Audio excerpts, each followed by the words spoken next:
Hola, bienvenidos al día 126. Jesús siempre libera. Pipa y yo conocimos a Yi cuando visitamos la obra de Jackie Pullinger en Hong Kong. Se había convertido en adicto a las drogas cuando era adolescente. Su padre fue un drogadicto. Se crió en la famosa ciudad amurallada donde se unió a una pandilla a la edad de 11 años. Comían, robaban, peleaban y consumían heroína juntos. A la edad de 14 años fue atrapado en un robo y detenido por primera vez. A lo largo de los años intentó de todo para salirse de las drogas y nada funcionó. Entonces conoció a Jackie y a través del poder de Jesús salió de las drogas sin ningún dolor.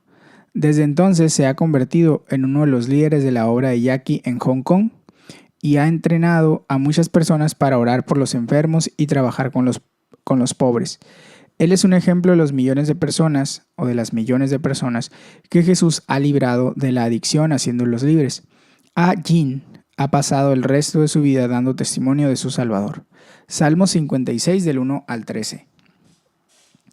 Ten piedad de mí, oh Dios, pues hay gente que me persigue. Todo el día me atacan mis opresores, todo el día me persiguen mis enemigos. Son muchos los arrogantes que me atacan. Cuando siento miedo, pongo en ti mi confianza. Confío en Dios y alabo su palabra. Confío en Dios y no siento miedo. ¿Qué puede hacerme un simple mortal? Todo el día tuercen mis palabras, solo piensan hacerme daño. Conspiran, se mantienen al acecho, vigilan todo lo que hago, a la espera de quitarme la vida. En tu enojo, Dios mío, humilla a esos pueblos por sus maldades. De ningún modo los dejes escapar. Toma en cuenta mis lamentos, registra mi llanto en tu libro. ¿Acaso no lo tienes anotado? Cuando yo te pida ayuda, mis enemigos retrocederán. Una cosa sé, Dios está de mi parte. Confío en Dios y alabo su palabra, confío en el Señor y alabo su palabra. Confío en Dios y no siento miedo. ¿Qué puede hacerme un simple mortal? He hecho promesas delante de ti, oh Dios, y te presentaré mis ofrendas de gratitud. Tú, oh Dios, me has librado de tropiezos, me has librado de la muerte, para que siempre en tu presencia camine a la luz de la vida. Dice el comentario: confía en Dios para librarte. Me he dado cuenta de que a veces el miedo puede ser abrumador. David temió por su vida. Él descubrió que la respuesta al miedo es confiar en Dios. David había sido capturado por los filisteos en Gat. Tuvo que ser una experiencia terrible, pues fue golpeado, pisoteado todos los días y atacado. Sin embargo, confió en que en medio de todo, cuando siento miedo, pongo en ti mi confianza. Confío en Dios y alabo su palabra. Confío en Dios y no siento miedo. Hay momentos en la vida en los que estamos bajo ataque. Puede ser ataque espiritual o que somos atacados por otras personas, ya sea por los vecinos o por personas más lejanas o en el trabajo. Cualquiera que sea la causa del temor, pon tu confianza en Dios como lo hizo David. En Dios he confiado, no temeré. Este salmo termina en una nota de triunfo y libertad. Tú, oh Dios, me has librado. En palabras de The Message, David le agradece a Dios por liberarlo. Dios, hiciste todo lo que prometiste y te lo agradezco de todo corazón. Me sacaste del borde de la muerte, no dejaste que mis pies resbalaran. Ahora ando delante de Dios en los campos iluminados por el sol de la vida. Señor, gracias por las muchas veces en mi vida en que he tenido miedo y te he pedido ayuda y tú me has librado. Hoy te pido ayuda y confío en que me librarás. Juan 4, 27 al 42. Vamos a leerlo. En esto dice: llegaron sus discípulos y se sorprendieron de verlo hablando con una mujer, aunque ninguno preguntó: ¿qué pretendes? ¿O de qué hablas con ella? La mujer dejó su cántaro, volvió al pueblo y decía a la gente: vengan a ver a un hombre que me ha dicho todo lo que he hecho. ¿No será este el Cristo? Salieron del pueblo y fueron a ver a Jesús. Mientras tanto, sus discípulos le insistían: Rabí, come algo. Yo tengo un alimento que ustedes no conocen, respondió él. ¿Le habrán traído algo de comer?, comentaban entre sí los discípulos. Mi alimento es hacer la voluntad del que me envió y terminar su obra, dijo Jesús. ¿No dicen ustedes, todavía falta 4 meses para la cosecha? Yo les digo, abran los ojos y miren los campos sembrados. Ya la cosecha está madura. Ya mismo el segador recibe su salario y recoge el fruto para vida eterna. Ahora, tanto el sembrador como el segador se alegran juntos, porque uno ciertamente dice el refrán, uno es el que siembra y otro el que se cosecha. Yo les he enviado a ustedes a cosechar lo que no les costó ningún trabajo. Otros se han fatigado y trabajado y ustedes han cosechado el fruto de ese trabajo. Muchos de los samaritanos que vivían en aquel pueblo creyeron en él por el testimonio que daba la mujer. Me ha dicho todo lo que he hecho. Así que cuando los samaritanos fueron a su encuentro, le insistieron en que se quedara con ellos. Jesús permaneció allí 2 días y muchos más llegaron a creer por lo que él mismo decía. Ya no creemos solo por lo que tú dijiste, decían a la mujer. Ahora lo hemos oído nosotros mismos y sabemos que verdaderamente este es el Salvador del mundo. Testifica sobre el Salvador. Todo cristiano tiene un testimonio. La manera más poderosa de transmitir el mensaje de Jesús es contarle a la gente tu propia historia. Si los demás están interesados, entonces puedes decir, como la mujer de este caso, ven y mira. La población de toda una ciudad llega a la conclusión que Jesús es realmente el Salvador del mundo. La mujer samaritana se había transformado por su encuentro con Jesús. Ella comenzó inmediatamente a dar testimonio de su Salvador. Volvió a su aldea y le dijo a la gente, vengan a ver a un hombre que me ha dicho todas las cosas que he hecho, que me conoce por dentro y por fuera. ¿Creen que podría ser el Mesías? Realmente el testimonio tiene un gran poder. Esta mujer no tenía ninguna formación teológica, ni siquiera entendía la doctrina cristiana. Ni siquiera estaba totalmente convencida acerca de Jesús, pues no afirma con gran convicción que Jesús es el Cristo. Más bien ha llegado al punto de decir, ¿no será este el Cristo? Sin embargo, Dios la usó poderosamente en la evangelización. En ese sentido, ella es como muchos de los testimonios que escuchamos en Alfa. Las personas ni siquiera están seguras de lo que han descubierto, pero hablan de forma poderosa al final de Alfa cuando dan sus testimonios y con frecuencia traen a sus amigos al siguiente curso. Todo lo que saben es que Jesús se les ha revelado de alguna forma. Han experimentado algún tipo de liberación de su vida vacía para descubrir un nuevo pozo de agua que fluye hasta la vida eterna y dicen a sus amigos, vengan a ver. Muchos de los samaritanos que vivían en aquel pueblo creyeron en él por el testimonio que daba la mujer. Jesús había cambiado su vida. Las aguas de la vida brotaban de ella como Jesús lo había prometido. La gente quedó asombrada y atónita por la transformación de la mujer. Ellos vinieron y vieron, y muchos más creyeron al oír lo que Jesús mismo decía. Ya no creemos solo lo que tú dijiste, le decían a la mujer. Ahora lo hemos oído nosotros mismos y sabemos que verdaderamente ese es el Salvador del mundo. La enseñanza de Jesús y el testimonio sobre Jesús apuntan de manera poderosa a su identidad como Salvador del mundo. Jesús dijo, mi alimento es hacer la voluntad del que me envió. A través de su ministerio, Jesús muestra con el ejemplo que el hambre espiritual que genera una vida vacía y sin propósito solo puede ser satisfecha haciendo la voluntad de Dios. Nada es más satisfactorio que hacer la voluntad de Dios.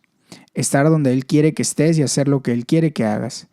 Jesús señala, pero yo les digo, despierten y miren a su alrededor. Los campos ya están listos para la cosecha. Esto fue cumplido con la venida de Jesús. Los discípulos pueden ver que el tiempo es propicio porque la gente de todas partes necesita conocer este mensaje acerca de Jesús. Jesús continuó, yo les envié a ustedes a cosechar lo que no les costó ningún trabajo. Otros fueron los que trabajaron y ustedes son los que se han beneficiado del trabajo de ellos. Esto que por supuesto se aplicaba originalmente a la venida de Jesús, se cumple sin embargo de nuevo en un nivel diferente de muchas formas. Por ejemplo, siento que como iglesia local estamos cosechando ahora y también con Alfa lo que otros trabajaron antes. Durante muchos años la gente ha orado por un derramamiento del Espíritu Santo en nuestra iglesia HTV. Muchos trabajaron duro en el desarrollo de Alfa y ahora estamos cosechando lo que otros habían sembrado. Debemos sembrar para que otros puedan cosechar. Señor, te ruego que utilices mi testimonio para que muchos otros crean en ti. Jueces capítulo 2, versículo 6 hasta el capítulo 3:31. Vamos a leerlo. Cuando Josué despidió al pueblo, los israelitas se fueron a tomar posesión de la tierra, cada uno a su propio territorio. Durante toda la vida de Josué, el pueblo sirvió al Señor. Así sucedió también durante el tiempo en que estuvieron al frente de Israel los jefes que habían compartido el liderazgo con Josué y que habían visto todas las grandes obras que el Señor había hecho por Israel. Josué, hijo de Nun, siervo del Señor, murió a la edad de 110 años y lo sepultaron en Timnat Jeres, tierra de su heredad, en la región montañosa de Efraín, al norte del monte Gaas. También murió toda aquella generación y surgió otra que no conocía al Señor, ni sabía lo que Él había hecho por Israel. Esos israelitas hicieron lo malo ante los ojos del Señor y adoraron a los ídolos de Baal. Abandonaron al Señor, Dios de sus antepasados, que los había sacado de Egipto. Siguieron a otros dioses, dioses de los pueblos que los rodeaban, y los adoraron, provocando así la ira del Señor. Abandonaron al Señor y adoraron a Baal y a las imágenes de Astarte. Entonces el Señor se enfureció contra los israelitas y los entregó en manos de invasores que los saquearon. Los dejó en manos de los enemigos que tenían a su alrededor, a los que ya no pudieron hacerles frente. Cada vez que los israelitas salían a combatir, la mano del Señor estaba en contra de ellos para su mal, tal como el Señor se lo había dicho y jurado. Así llegaron a verse muy angustiados. Entonces el Señor hizo surgir líderes que los libraron del poder de esos invasores. Sin embargo, tampoco escucharon a esos líderes, sino que se prostituyeron al entregarse a otros dioses y adorarlos. Muy pronto se apartaron del camino que habían seguido sus antepasados, el camino de la obediencia a los mandamientos del Señor. Cada vez que el Señor levantaba entre ellos un líder, el Señor estaba con él.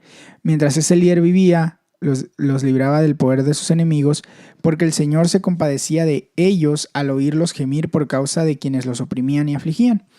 Pero cuando el líder moría, ellos volvían a corromperse aún más que sus antepasados, pues se iban tras otros dioses, a los que servían y adoraban. De tal forma, se negaban a abandonar sus malvadas costumbres y su obstinada conducta.